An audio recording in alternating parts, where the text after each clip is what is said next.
Malayalam movie అయిన RM మూవీని అయితే నిన్న థియేటర్లో ఫస్ట్ షో అయితే చూసా. షో చూసిన తర్వాత బిర్యానీ తిన్నా. ఆ దెబ్బకి నాకైతే బాగా నిద్ర వచ్చింది. నిన్న నైట్ ఈ రివ్యూ అయితే ఇవ్వాల్సింది, బట్ ఈరోజు మార్నింగ్ లేచి స్నానం చేసి ఇప్పుడైతే రివ్యూ ఇస్తున్నా. ఇక మూవీ విషయానికి వస్తే, పూర్వకాలంలో భూమిపైన ఒక నక్షత్రం వచ్చి భూమి మీద పడుతుంది. అప్పట్లో ఉన్న ఆ రాజు ఆ నక్షత్రాన్ని చూసి దాంట్లో కొన్ని ఇంగ్రీడియంట్స్ యాడ్ చేసి, కొన్ని ఐటమ్స్ని యాడ్ చేసి దాన్ని ఒక విగ్రహంలా మారుస్తాడనమాట. ఆ నక్షత్రాన్ని కరిగించి విగ్రహంలా మార్చిన తర్వాత ప్రీవియస్ పార్ట్స్లో ఏం జరుగుతుంది, ఆ నక్షత్రాన్ని ఎందుకు దొంగతనం చేయాలనుకుంటున్నారు, అసలు ఏంది కదా అనేది మీరు చూడాలంటే ఏఆర్ఎం మూవీని మీరు చూడాల్సిందే. ఇక మూవీ విషయానికి వస్తే ఎలా ఉంది అంటే, థియేటర్లో ఒకసారి అలా ట్రై చేయొచ్చు అనిపించింది. నేనైతే ఓవరాల్గా టొవినో థామస్ గారి ఫ్యాన్ అనమాట. మలయాళంలో నాకు టొవినో థామస్ అండ్ ఫహద్ ఫాజిల్ వీళ్ళిద్దరు మూవీస్ అస్సలు మిస్ కాను. అందుకనే ఈ మూవీని వెళ్ళి థియేటర్లో చూడడం జరిగింది. అండ్ నాకైతే కొంచెం బయాస్ ఉంది, ఆ బయాస్ మీదే చూసా. మూవీ చూసిన తర్వాత నాకైతే ఓకే పర్వాలేదు అనిపించింది. ఓటీటీలో మాత్రం ఈ మూవీ అయితే చాలా వర్త్ అని చెప్పొచ్చు. దీంట్లో కొన్ని మైనస్ పాయింట్స్ అయితే ఉన్నాయి. మెయిన్గా ఫస్ట్ హాఫ్ చాలా స్లోగా ఉండడం వల్ల నా చేతిలో మొబైల్ ఉంటే కనుక చాలా సీన్స్ స్కిప్ చేస్తాను అనే టైప్ ఆఫ్లో ఉంది. సెకండ్ హాఫ్లో స్టోరీ అయితే మెయిన్ స్టోరీలోకి టర్న్ అవ్వడం జరుగుతుంది. స్టోరీ కూడా అక్కడే స్టార్ట్ అవుతుంది సెకండ్ హాఫ్లో. దీనివల్ల ఫస్ట్ హాఫ్ కొంచెం ల్యాగ్ అనిపించింది.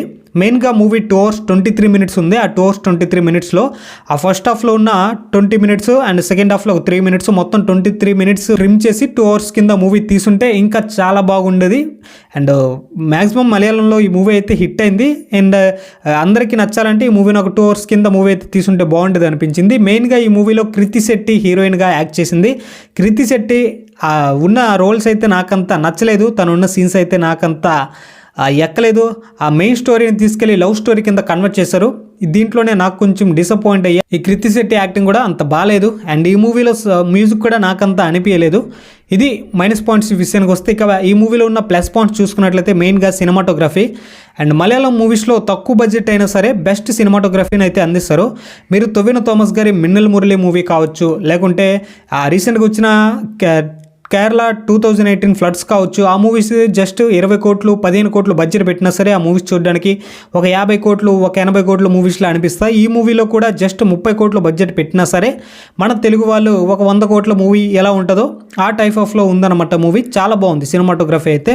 అండ్ స్క్రీన్ ప్లే కూడా చాలా బాగుంది. ఈ మూవీని అయితే ఒక 3 generations కింద మూవీ అయితే తీశారు. దానివల్ల అసలు వీళ్ళు దేని గురించి, క్యారెక్టర్స్ దేని గురించి ఇక్కడ రివైవ్ అవుతున్నారు మూవీలో, వీళ్ళ మెయిన్ గోల్ ఏంది, వీళ్ళ మెయిన్ పర్పస్ ఏందనక అనేది మనకైతే అంత వేరంగా తెలియదు అనమాట.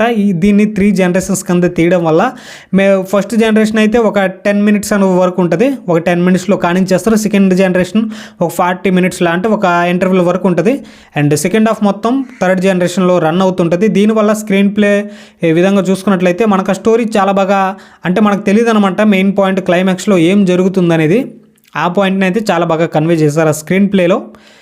ఇది ఈ మూవీలో ఉన్న ప్లస్ పాయింట్స్ అయితే. ఇంకొక ప్లస్ పాయింట్ ఏంటంటే టొవినో థామస్, ఇది వన్ మ్యాన్ షో అని చెప్పొచ్చు. టొవినో థామస్ వల్లే స్టోరీ మొత్తం, అసలు ఆయన యాక్టింగ్ అయితే నెక్స్ట్ లెవెల్లో ఉంది. ఆయన కళ్ళుకి కాటుకు వేసుకుని ఆ దొంగతనంగా ఉండే సీన్స్ అయితే నాకైతే భలే కనిపించాయి.